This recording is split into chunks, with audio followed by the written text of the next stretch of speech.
Nagcha-chop lang ng chocolate si Bunso para dito sa gagawin niyang chocolate filling. Hindi ko na inugasan yung ano. Hindi ko na inugasan kasi sa ano naman yan. Galing naman yan sa custard cream. Okay lang yan. Ito na yung ano yan, chocolate. Yan. Sarap kasi, mas maraming chocolate. Pero kailangan natin hiwain din ng mas maliliit para mas madaling matunaw. Ready na yung aking cake. Tapos yun na yung custard cream na ginawa ni Bebe Labs. Ito nakaano na to, minix ko na to, nilagyan ko na ng cocoa powder, ng ang tawag dito, ng milk, then sugar, then vanilla, then coffee. Pagkatapos nilagyan natin ng salt.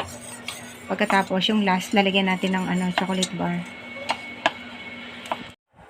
Naluto na ni Bunso tong chocolate filling. Nilagyan niya rin ng butter para it adds flavor kasi yung butter dito sa chocolate. Alam mo tong ginawa ni Bunso na chocolate. Ang lasa nito bittersweet. Actually, more on bitter to kesa sa sweet. Kasi nga, medyo matamis na yung custard filling. Tapos, ganun din yung cake, medyo matamis. Kaya kailangan babawi tayo dito sa chocolate na ilalagay natin. Hindi na ganun katamis. Para yung lasa niya, balanse, hindi makakaumay. Palalamigin lang to saglit. Pagkatapos niyan, mag-uumpisa na si Bunso mag-assemble ng cake. Inumpisahan na ni Bunso, nilagay niya na yung first layer. Tapos, syempre, siya yung unang tumiskarte kung paano ilagay yung chocolate. Ganyan yung una niyang ginawa. Medyo generous nga si Bunso maglagay ng filling eh. Pagkatapos naman ng chocolate, isusunod naman lalagay naman ng custard cream. Same procedure lang yan. Pag naglagay tayo ng cake, lalagyan ng chocolate filling and then brigadero filling or itong custard filling, no? Pagkatapos nyan, ganun na naman. So, ganun lang yung gagawin natin hanggang sa matapos natin kung ilang layer tong ginagawa nating brigadero cake. Ito yung first time na na brigadero cake ni Bebe Labs. Okay na yan. Handle ni Bebe Labs kung paano nilalagay. Sige lang. Sige lang. Diba? Nalagay niya. Ayan na yung first layer. Okay lang yan. Nilalagyan na natin ulit ng na chocolate filling. Hindi yung turntable namin, makaikot. Yung daming laman ng table eh. Malit lang yung aming preparing table eh. Sabi ni Baby Lips, napaka matrabaho, napaka messy. Matrabaho talaga pag brigadero. Hindi siya ganung kadali actually gawin. Kasi dalawa yung klase nung ilalagay mo, isang chocolate, isang custard. Lalagyan mo na ng ng chocolate. Chocolate filling. Lalagyan na ng chocolate. Yan. Lagay mo na lahat to na. Kasi mag-ano na tayo. Pinakalas, na pangatlong wala na sa ibabaw? Wala na kasi kukuwang lalagay natin sa ibabaw niya. Todo mo na yan. Sarap. Pataas yan yung custard naman. Lagyan niya naman sa kilid. Ayun, yung itsura. Todo mo na lahat sa gilid na. Masarap yan kasi yan yan. Labor of love.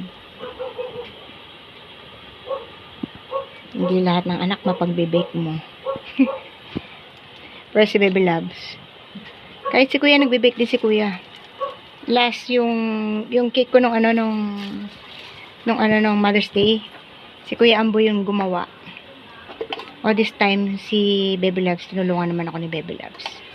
Siya naman yung yung aking assistant. Ako yung nag-bake, tapos siya yung gumawa nung filling. Hati, kasi meron tayo sa pang-ibabaw pa eh. Yan. Okay lang yan, maghalo na yung yung chocolate at saka yung yung custard. Yan. Yan.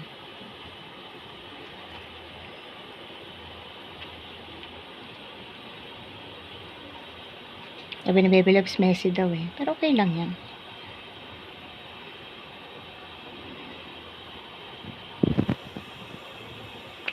Diba? Pagkatapos niyan, lalagyan na ni Baby Loves yung pinakalas. At tignan natin paano may lalagyan ni Baby Loves. Yung kahit yung basag, kahit ihuli mo na, pwede rin naman anak. Walang, ito maganda sa brigadero kahit ano, kahit na basag-basag yung cake mo, walang problema dyan. Kasi nag-crack.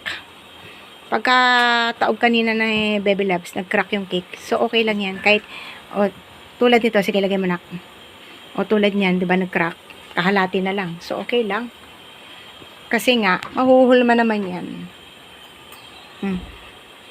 Malinis yung kami ni Baby Loves, ha. Hindi talaga ako gumagamit ng ng gloves. Hindi ako nagpapagamit ng gloves. As long as malinis yung kamay mo, na sanitize yung kamay mo, okay yan. Kesa sa naka-gloves. Kasi, naka-gloves ka nga, tapos ang gagawin mo naman, hahawa ka ng pagkain, hahawa ka ng gamit, ng utensil mo, ganun din. Hindi rin malinis. So, much better na nakakamay ka lang. Dahil, once na dumihan yung kamay mo, like chocolate, pwede kang tumakbo sa lababo, hugasan mo yung kamay mo. So, mas malinis pa rin, kesa sa naka-gloves.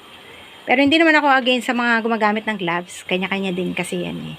Kung trip mong gumamit ng gloves, hindi gumamit ka ng gloves. Diba? Ayan, nalagyan mo na ng chocolate. Hari ko. Sorry. Ito na yung pinaka-last chocolate. Parang bitin kami ah. Parang konti yata yung nagawa kong chocolate. Pero okay lang yan. Yan. Lalagyan na natin lahat yan. Todo na yan. Kaya mas maganda talaga yung walang gloves eh. Kasi every time na makaramdam ka ng malagkit, takbo ka kagad sa lababo, hugas ka kagad. Unlike yung naka-gloves ka, di mo magagawa yun. Diba? Kaya ako, prepare ko talaga yung lang, bare hands lang, walang gloves. Depende na kasi yan sa'yo. Kailangan talaga ba? Siyempre malinis ang kamay mo. Huhugas ka maigi. Kada hawak ng kung ano man yung mahawakan mo, after that, hugas ng kamay. Yun yung gagawin mo doon. Todo mo na na.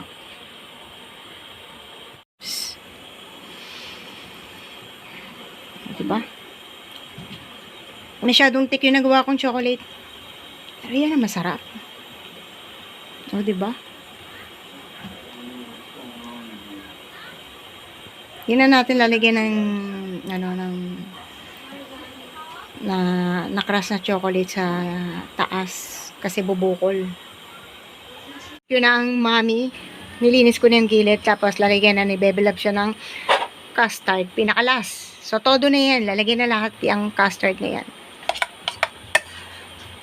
Yan. Lahat na yan. Lahat na yan. Lalagyan niya na lahat yan. Ipaplat lang ni Baby Loves maigi. Siyempre, para maganda tignan. Para pag nilagyan mamaya ng cocoa powder, pantay yung pagkakalagay. Diba?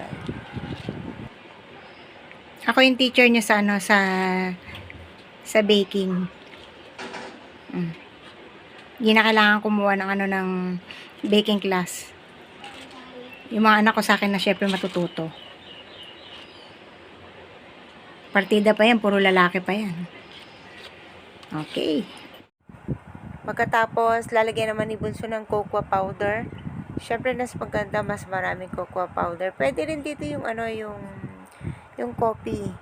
Pero ako kasi gusto ko talaga yung cocoa powder yung nilalagay dito sa ibabaw.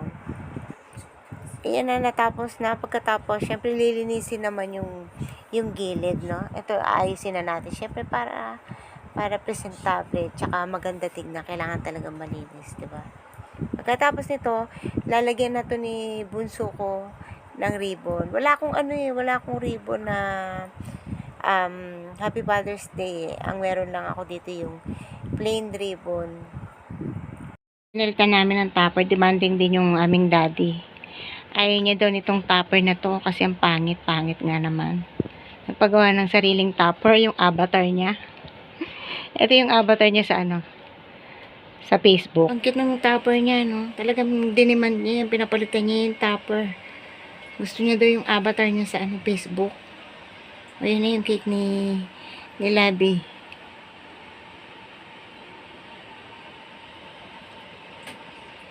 O, diba ang cute?